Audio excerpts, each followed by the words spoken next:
الصبح بدا من طلعته.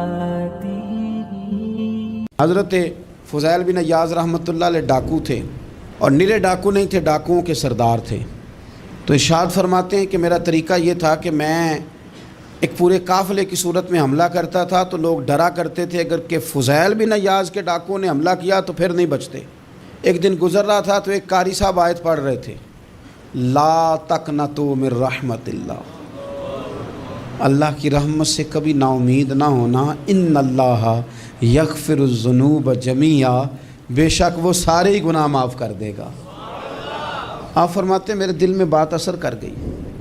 ماننا ہے نا، جس نے نہیں ماننا اس نے 6666 آیتوں کا ترجمہ پڑھ کے بھی توجہ نہیں کرنی. آپ ارادہ کریں نا، آپ اپنی دل کی زمین کو زرخیز بنائیں. فرماتے ہیں میں فوراً وہ آیت سنی تو میں رویا، اور میں وہ حافظ صاحب کے پاس چلا گیا، ان سے اجازت لی، ان کے کمرے میں داخل ہوا. میں نے کہا آپ نے ابھی آیت پڑھی ہے کہ اللہ سارے گناہ معاف کر دے گا؟ تو جس بندے نے کئی سال ڈاکے ڈالے ہوں، بیٹیاں روتی رہتی ہوں پر وہ مال لے کے آ گیا ہو، مائیں واسطے دیتی رہتی ہوں پر وہ لوٹ کے نکل آیا ہو، اب جی اگر وہ بندہ بھی سچے دل سے توبہ کرے تو اللہ معاف کر دیتا ہے. تو آفو جی کہنے لگے میں کون ہوتا ہوں تمہیں کوئی تفسیر بتانے والا، میں نے تو قرآن کی آیت پڑھی ہے. میرا رب کہتا ہے لا تقنطوا من رحمت اللہ، تم نے مایوس نہیں ہونا، تم آ جانا، معافی مانگ لینا، ان اللہ یغفر الذنوب جمیعا، اللہ سارے ہی گناہ معاف فرما دے گا. اللہ سارے گناہ، تو یہ تو اللہ فرما رہا ہے. فضیل بن عیاض کہتے ہیں میں نے کہا ختم ہو گئی بات، توبہ بھائی. واپس آیا تو وہ میرے ساتھ جو تھے نا ان سے میں نے کہا سردار نیا تلاش کر لو بھائی. اب ارادے بدل گئے، پروگرام کچھ اور ہو گیا. اب تو لوگ ہمیں تانے دیں گے، اب تو لوگ باتیں کریں گے کہ اوتھے کی لین جانا ہے. فضیل بن عیاض کہنے لگے بس بھائی توبہ کرنی، اب تم کوئی اور سردار تلاش کر لو. اور اوپر سے نہیں کہا، توبہ کی تقریریں نہیں کی، دوسروں کو میسج نہیں بھیجے، اور لیکچر نہیں جھاڑے، رو کے کہا، درد سے کہا، دل سے کہا. تو وہ جو باقی کے تھے نا ان پر سردار کی بات کا اثر ہوا. کہنے لگے سردار ہم نے سردار نیا نہیں ڈھونڈنا، اگر چوریاں مل کے کی ہیں تو اب تو اس طرح تو نہ کر، توبہ بھی مل کے ہی کریں گے، اب اللہ بھی مل کے ہی کریں گے. اب بس تو اگر ادھر جائے گا تو ہم بھی تو جائیں گے نا. اللہ اکبر. فضیل بن عیاض کہتے ہیں ظاہر ہے مال لوٹا کرتے تھے. میں نے مسئلہ پوچھا علماء سے تو انہوں نے بتایا کہ یہ تو حقوق العباد کا مسئلہ ہے، جو لوٹا ہے وہ تو واپس کرنا ہی پڑے گا. اب میں نے وہ پیسے جمع کیے، اب سارے تو میرے پاس تھے نہیں، جتنے میں دے سکتا تھا دیے، جو کھا چکا تھا وہ رہ گئے. ایک یہودی کے پیسے رہ گئے، اس کے گھر چلا گیا. میں نے جا کے اسے کہا میاں میں نے کر لیا توبہ، اور میں وہ فضیل بن عیاض ڈاکو ہوں جس کے تیرے گھر سے اتنا مال لوٹا تھا، میرے پاس پیسے کوئی نہیں، وہ پیسے لگ گئے، اب تو اس طرح کر مجھے معاف کر دے. وہ کہنے لگا نا جناب. یہ بھی کبھی کبھی ہوتا ہے، لوگ نا شرافت کو بزدلی سمجھ لیتے ہیں. فضیل بن عیاض سے کہنے لگا میں تو پیسے لوں گا، ایسے تو نہیں معاف کرتا. آپ فرمانے لگے پیسے تو کوئی نہیں. یہ سچی توبہ ہے. وہ کہنے لگا پھر اس طرح کرو میری اونٹوں کو چارہ ڈالو، پیسے پورے ہوئے تو چلے جانا. کل ڈاکو تھے، ابھی وہ تلوار چلانی آتی ہے، نیزہ چلانا آتا ہے، ڈٹنا آتا ہے، اعصاب مضبوط ہیں، مسئلہ کوئی نہیں، لیکن توبہ سچی کی ہے نا. یہ سچی توبہ والے لوگوں کا طریقہ ہے. اس سے کہہ سکتے تھے کہ جا جتھو لب دینی لے لے، تجھے کہا معاف کر دے، تو تیار ہی نہیں ماننے کو. حضرت فضیل بن عیاض کہنے لگے اگر اونٹوں کو چارہ ڈالنے سے تو معافی دیتا ہے نا تو میں تیرے اونٹوں کو چارہ ڈالنے کو بھی تیار ہوں. کیوں کہ راضی اللہ کو کرنا ہے، اپنے ضمیر سے بوجھ اتارنا ہے، بندوں کے سامنے سرخرو نہیں ہونا، اللہ کے حضور ہونا ہے. توبہ کا مطلب ہے رب کوئی بارگاہ میں سرخرو ہونا، بندوں کے سامنے نہیں. حضرت فضیل بن عیاض سے کہنے لگے ڈالیں گے تیرے اونٹوں کو چارہ، کیوں نہیں ڈالنا. 2-4 دن چارہ ڈالا تو وہ یہودی ایک دن کہنے لگا کہ یہ نا ٹھیکریوں سے بڑی ہوئی تھیلی ہے، یہ تو ذرا اٹھا کے لا. حضرت فضیل بن عیاض نے اٹھا کے اسے دی، جب اس نے کھولی تو اشرفیوں کی بھری ہوئی تھی. تو آپ فرمانے لگے تو کہہ رہا تھا ٹھیکریاں اٹھا کے لا. کہنے لگا میں تورات بڑی پڑھتا ہوں، عالم ہوں، میں نے تورات میں پڑھا تھا کہ مسلمان جب سچی توبہ کر لیں گے نا تو رب ٹھیکریوں کو بھی سونا بنا دیا کرے گا، پھر یہ مٹی کے ڈھیلے اشرفیاں بنا کریں گے۔ تو میں نا تیری توبہ چیک کر رہا تھا، یہ اس میں نے روڑے بڑے ہوئے تھے، لیکن تو اٹھا کے لایا تو تیری توبہ بھی سچی ہے اور تمہارا دین بھی سچا ہے۔ اب اس طرح کر، معافی اس شرط پہ دوں گا کہ مجھے کلمہ پڑھا تاکہ میں بھی مسلمان ہو جاؤں۔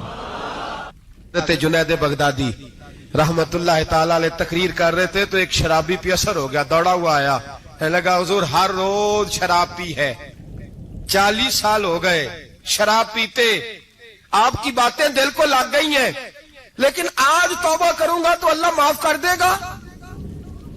تو حضرت جنید بغدادی فرمانے لگے تیرا کوئی انتظار کر رہا ہے؟ تو کہنے لگا حضور نشئیوں کا، شرابیوں کا کون انتظار کرتا ہے؟ کچھ زمانہ اماں انتظار کرتی تھی، اب سمجھ گئی وہ نہیں آئے گا۔ کون انتظار کرتا ہے؟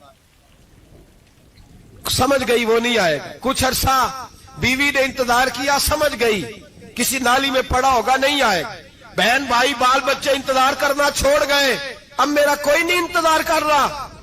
تو حضرت جنید بغدادی رو پڑے، فرمانے لگے نہیں، رب کی رحمت تیری توبہ کا ابھی بھی انتظار کر رہی ہے، خدا کا کرم تیری توبہ کا انتظار کر رہا ہے، آ جا، دروازہ کھلا ہوا، لوٹ آیا۔ وہ شخص کہتا ہے جب بات سنی تو اللہ اکبر کہا، کپڑے پھٹ گئے، قدموں میں گرا، وضو کیا، غسل کیا، مسجد آیا، کہنے لگا یا اللہ تو واقعی راضی ہے، واقعی راضی ہے۔ تو فرماتے ہیں جب وہ رو رو کے یہ دعا کر رہا تھا تو مسجد کے ہر کونے سے آواز آنے لگی تو نے سچی توبہ کر لیا تو تیرا رب راضی ہو گیا ہے، ان کو پکڑ کے لاؤ۔ اور حضرت جنید نے یہ بات سیکھی کہاں سے؟ حضرت سری سختی سے۔ حضرت سری سختی آپ کے مرشد تھے، تو گزر رہے تھے گلی میں، ایک درخت کے نیچے رش بڑا تھا، درخت تھا تو لوگ وہاں کٹے تھے، رش تھا تو آپ نے کہا جنید پتا تو کر یہاں کیا ہے؟ لوگوں نے کہا حضور ایک شرابی شراب کے نشے میں مست آل فول بول رہا ہے اور لوگ تماشا دیکھ رہے ہیں۔ حضرت گئے، چھڑی ہاتھ میں تھی، جوانوں سے کہا چلو نکلو بھاگو، سب لوگ چلے گئے۔ تو فرمایا جنید جا پیالے میں پانی لا۔ فرماتے میں پانی لایا تو حضرت نے اپنے ہاتھوں سے اس کا منہ دھو ڈالا۔ اللہ کرے ان کا کوئی منہ دھونے والا ہی آ جائے، اللہ کرے کوئی آئے جو ان کا منہ دھو ڈالے، یہ تو بیچارے اب الجھ گئے گناہ میں، کوئی آئے ان کا بازو تھامے، منہ دھو ڈالا، اور دھو کے نہ منہ، تو رب کریم کے ولی کی آنکھوں میں آنسو آئے اور کہنے لگے اے اللہ میں نے منہ اس لیے دھویا ہے کہ جتنے لوگ شراب کی بو سونگیں گے اس کے شرابی ہونے پہ گواہ بنیں گے، چلو اب منہ دھویا ہے کوئی بو تو نہیں نہ سونگے گا، اور لوگ تو گواہ نہ بنیں گے کہ شرابی ہے۔ اور پھر رو کے کہنے لگے اے اللہ جو میری طاقت تھی وہ میں نے کر دیا، اب جو تیرے قبضے میں ہے تو بھی رحمت فرما، میری طاقت میں منہ دھونا تھا میں نے دھو ڈالا ہے، تو دل دھو دیا کرتا ہے، مہربانی کر اس کے دل کو بھی صفائی عطا فرما دے۔ یہ کہہ کے چلے گئے۔ فرماتے ہیں حضرت جنید میں تہجد کا وضو کرا کے جناب سری سختی کو مسجد میں لے کے پہنچا تو وہ شرابی مجھ سے پہلے مسجد میں بیٹھا ہوا تھا اور آوازیں آ رہی تھی سری تو نے منہ دھویا تھا تو ہم نے دل بھی دھو ڈالا ہے، دھو ڈال ان کے بازو تھا۔ امام بہقی نے دلائل کے اندر لکھا ہے، فرماتے ہیں نبی کریم صلی اللہ علیہ وسلم نے ان کی طرف دیکھا تو حضور کی مقدس آنکھیں آنسوؤں سے بھر گئیں۔ حضور نے فرمایا ابو بصیر تیری تکلیف مجھے نظر آ رہی ہے پر میں نے وعدہ کیا ہوا ہے، میں نے وعدہ، بھائی یہاں ڈٹ کے رہنا بڑا مشکل ہے، یہاں قائم رہنا بڑا کٹھن مرحلہ ہے، یہاں آزمائش کے موقع پر دین پر انہوں نے تو رکھا ہی نہیں، لوگ تانے دیتے ہیں باتیں کرتے ہیں، رکھا ہی نہیں، تو پھر ان کا بنتا ہے۔ حضور نے فرمایا تجھے جانا پڑے گا۔ صحابہ کہتے ہیں پورے مدینے میں ایسے تھا جیسے سوگ کا سما ہو۔ جب وہ دو سپاہی حضرت ابو بصیر کو پکڑ کے لے جا رہے تھے تو وہ پلٹ پلٹ کے پیچھے دیکھتے تھے، پلٹ پلٹ، پیروں میں خون ہے، آنکھیں آنسوؤں سے بھری ہوئی۔ فرماتے ہیں جب وہ پلٹ رہے تھے تو مدینے کی گلیاں بھی رو رہی تھی۔ میرے نبی پاک جب وہ آنکھوں سے اوجھل ہو گئے تو حضور بیٹھ گئے زمین پہ، نبی پاک نے رونا شروع کر دیا۔ فرمایا اللہ تو نے اس شخص کی مدد فرمانی ہے، اس پر کرم کرنا ہے، اللہ اس کا خیال فرمانا، اس کے لیے دعا کی۔ حضور روئے۔ حضرت ابو بصیر باہر نکلے تو وہ جو کافر تھے نا وہ کہنے لگے تو بڑا بنتا تھا ان کا، انہوں نے تجھے رکھا نہیں، تجھے رکھا بھی نہیں۔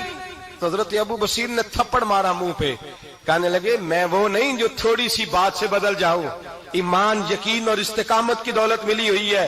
آپ فرمانے لگے میرا تو ایمان اور پختہ ہو گیا ہے کہ میرا نبی اپنے وعدوں کا بڑا پابند ہے، میرا رسول اپنے وعدوں کا بڑا پابند ہے۔ حضرت ابو بصیر کہتے ہیں مدینے کی سرحد گزر گئی تو میں نے کھینچی تلوار ان میں سے ایک سپاہی، اب آؤ میرے مقابلے میں جس نے آنا ہے۔ ایک کو مارا، دوسرا بھاگ گیا۔ فرماتے اب میں مکے جا نہیں سکتا تھا، جاؤں گا تو وہ زیادہ ماریں گے، مدینے حضور نے قبول نہ فرمایا۔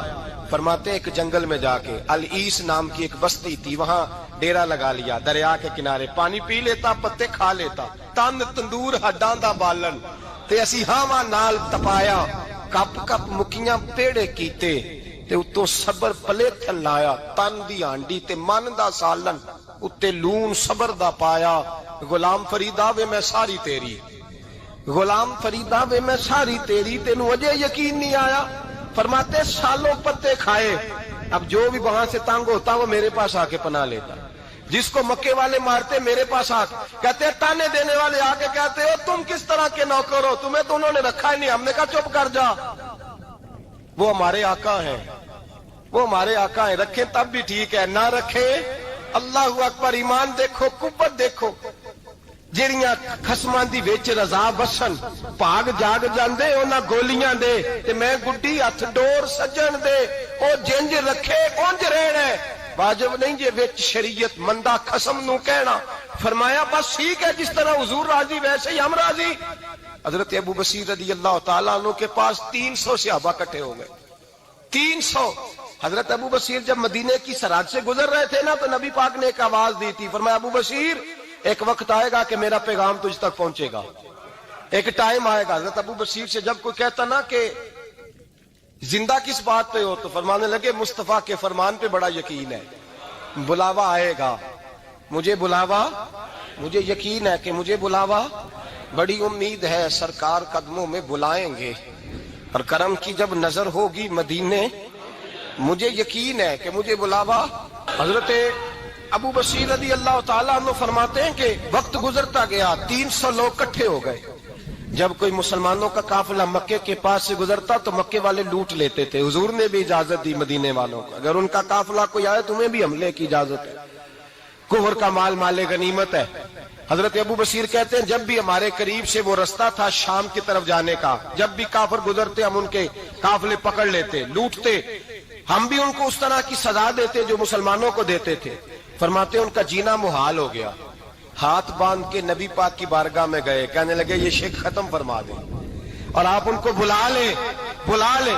حضرت ابو بصیر فرماتے ہیں میں بوڑھا آدمی تھا، دن بھر میں کام کرتا، محنت کرتا، اس علاقے میں کھیتی باڑی کرتا، جب رات ہوتی تو میں کسی پہاڑ کے ٹیلے پہ بیٹھتا اور مدینے کی جانب منہ کر لیتا اور میں انتظار کرتا بلاوا کب آئے گا، کب حضور کا پیغام آئے گا، میں انتظار کرتا۔ حضرت ابو بصیر رضی اللہ تعالیٰ عنہ بیمار ہو گئے، شدید بیمار، سخت بیمار تھے تو قریش نے شیخ ختم کی۔ حضرت ابو ہریرہ کہتے ہیں نبی پاک نے 2 صحابہ کو رکا دیا، فرمایا جاؤ اسے جا کے کہو آ جائے، اسے کہو آ جائے۔ صحابہ کہتے ہیں ہم پہنچے تو ان کا آخری وقت چل رہا تھا، آخری ہجکیاں تھیں، ایمان اور یقین دیکھو، آخری ہجکیاں۔ لوگ کہتے ابو بصیر وقت آ گیا، وہ کہتے نہیں ابھی وقت نہیں آیا، وقت تب آئے گا جب نبی پاک کا بلاوا آئے گا۔ حضور کا وعدہ تھا وقت تب آئے گا جب میرے نبی کا بلاوا آئے گا، ابھی بلاوا نہیں آیا تو ابو بصیر کا وقت بھی نہیں آیا۔ صحابہ کہتے ہم نے جا کے رکا، تھمایا، اٹھنے کی بھی طاقت نہیں تھی۔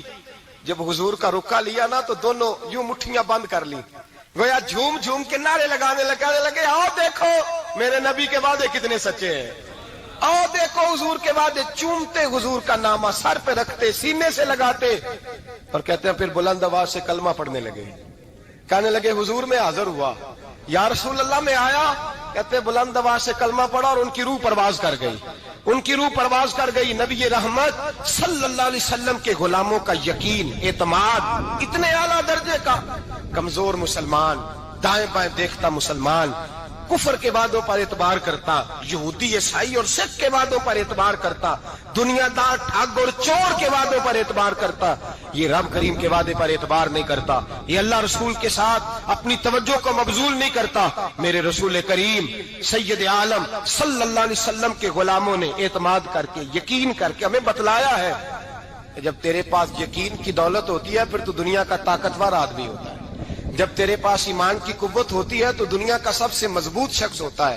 اپنے آپ کو مضبوط کریں، اپنے اندر ایمان کی توانائی پیدا کریں، یہ جھوٹے وعدوں پر، جھوٹی تسلیوں پہ اپنے آپ کو زندہ نہ رکھیں، نہ دیکھیں دائیں بائیں کیا ہو رہا ہے، توجہ سیدھی اللہ رسول کی جانب رکھیں، مضبوط ایمان پیدا کرے، تگڑا دانائی والا۔ ایک حدیث میں نے البدایہ میں پڑھی، اور جب روایت پڑھی نا تو پڑھ کے میں نے کتاب بند کر دی۔ میں نے کہا بس بھائی اب اس سے آگے کہاں جانا ہے کسی نے، یہ تو حد ہے، اس عنوان پر حد ہے۔ توبہ کریں تو پھر بدل جائیں، پھر تبدیلی آئے، اور یہ کوئی مشکل کام نہیں، جو بدلنے والے تھے وہ بدل گئے، بڑا کچھ کرتے تھے پر پھر وہ لوگ بدل گئے۔ حضرت فضالہ رضی اللہ تعالیٰ عنہ کہتے ہیں کہ میں بڑا دلدادہ تھا عورتوں کا،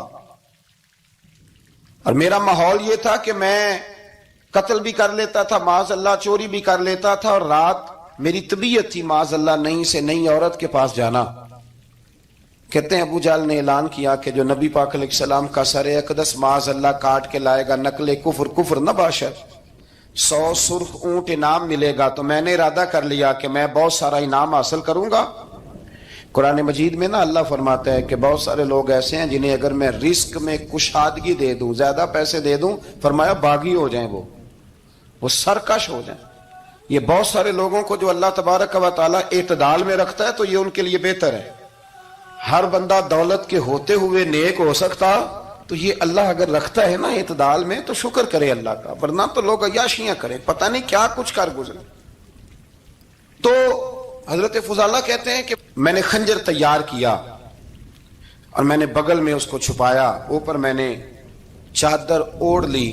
اب مجھے پتا تھا ظہر کی نماز کے بعد نبی پاک صلی اللہ علیہ وسلم طواف کعبہ کے لیے، بیت اللہ شریف کے طواف کے لیے جاتے ہیں۔ کہتے میں بھی اس طرف بڑھا، رستے میں نا وہ خاتون جس کے گھر میں نے رات آنا تھا، میں نے دروازے پہ دستک دی، میں نے کہا کہ تیار رہنا، تیار رہنا، آج میں بڑے پیسے لے کے آؤں گا۔ اسے میں نے یہ کہا اور پھر میں چلا گیا بیت اللہ شریف کا طواف کرنے۔ کہتے ہیں اللہ کے محبوب بھی طواف کر رہے تھے تو میں نے بھی طواف شروع کر دیا۔ ارادہ یہ تھا کہ جہاں نبی پاک علیہ السلام میرے قریب سے گزریں گے تو موقع پا کر میں حضور کے جسم اقدس پر خنجر کھونپ دوں گا اور معاذ اللہ شہید کر دوں گا۔ کہتے ہیں حضور ایک دفعہ بھی میرے پاس سے گزرے تو میں ہمت نہ کر سکا، دوسری دفعہ بھی پاس سے گزرے تو میں ہمت نہ کر سکا، تیسری دفعہ بھی گزرے تو میں ہمت، نبی کریم صلی اللہ علیہ وسلم 2-3 دفعہ گزرے تو فرماتے ہیں کہ مجھے موقع نہ ملا، اس لیے کہ حضور فرماتے ہیں اللہ نے روب کے ساتھ میری مدد فرمائی، دشمن پر میرا روب طاری ہو جاتا ہے۔ فرماتے ہیں جب چکر پورے ہو گئے تو محبوب کریم نہ چھٹے چکر پہ فرمانے لگے فضالہ چکر ایک رہ گیا ہے، بے خبر ہو جو غلاموں سے وہ آقا کیا ہے، ایک پھیرا رہ گیا۔ کہتے طواف مکمل ہو گیا تو محبوب میرے قریب آئے، فرمایا وہ کام کرتے کیوں نہیں جس کے لیے آئے تھے؟ میں نے عرض کی یا رسول اللہ کون سا کام، کیسا کام؟ اندر تو چور تھا نا، بانج فقیروں کسے نہیں ماریا، اے ہوئی چور اندر دا، اندر چور تھا نا۔ کہتے ہیں حضور نے مجھے کندھے سے پکڑ کے ہلایا، فرمایا کرتے کیوں نہیں؟ جب حضور نے ہلایا تو وہ خنجر بھی پیروں میں گرا اور میں بھی رسول اللہ کے پیروں میں گر گیا۔ میں نے کہا حضور مجھے کلمہ پڑھا دیں۔ کہتے ہیں حضور نے پہلے میرے دل پہ دست مبارک پھیرا، پھر میرے نبی نے مجھے کلمہ پڑھا دیا۔ اب نا مرید ہونے والا کہتا ہے کہ جی آہستہ آہستہ میں ٹھیک ہو جاؤں گا۔ اب وہ آہستہ آہستہ کا کیا ترجمہ ہے یہ بالکل سمجھ نہیں آتی۔ بھئی کسی بندے سے 5 لاکھ روپیہ لینا ہے تو اس سے وہ کہتا ہے جی میں آہستہ آہستہ دوں گا، 500 روپیہ دے دیا کروں گا روز کا، تو کہتے ہیں میری رقم خراب ہوتی، پورے دو۔ اور نیکی کی بات جب آتی ہے تو کہتے ہیں حضرت صاحب دین اتنا سخت نہیں ہے، میں آہستہ آہستہ ٹھیک ہو جاؤں گا۔ اب میں مغرب عشاء پڑھنی شروع کر دیا میں نے، اب میں تسبیح لے لی ہے، کل میں نے بھی آہستہ آہستہ میں ٹھیک ہو جاؤں گا۔ یعنی رقم لینی ہو تو وہ آہستہ آہستہ قبول نہیں ہے، لیکن اور مکان کی رجسٹری اگر کرانی ہو تو مالک مکان کہے کہ آہستہ آہستہ کرا لو، کہتے ہیں پیسے پورے دیے، سویرے چل اور بیان دے۔ یہ کیا بات ہوئی؟ یہاں یہ جو ہمارا ماحول تھا نا کر لیں گے ہو جائے گا، یقین کریں لوگ قبروں میں چلے گئے ہیں پر مسجدوں میں نہیں آئے۔ ہر کام سے لوگ ریٹائر ہوئے پر گناہوں سے ریٹائر نہیں ہوئے۔